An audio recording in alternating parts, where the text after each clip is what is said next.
JavaScript algorithms and data structures on Free Code Camp. We're in basic JavaScript on challenge 21 of 113.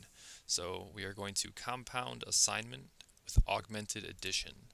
Okay, so in programming, it's common to use assignments to modify the contents of a variable. Remember that everything to the right of the equal sign is evaluated first. So we can say my var plus 5 to add 5 to my var. So that's saying whatever my var is, it's that plus 5. Since this is such a common pattern, there are operators which do both a mathematical operation and an assignment in one step.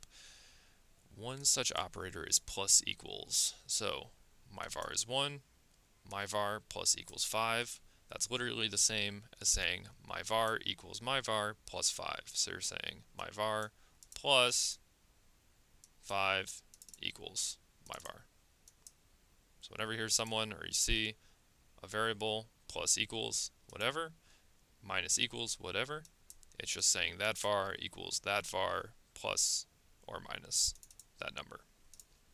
So if it's 1 plus equals 5, it would display 6.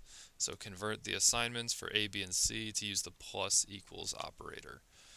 So instead of saying A equals A plus 12, or B equals 9 plus B, or C equals C plus 7, we can literally just say A plus equals 12. B, this is 9, plus equals 9. And C plus equals 7. So it's the same thing as what they had before, just cleaner syntax, less code to actually type out. And that's all we had to do for this one. Hope that made sense.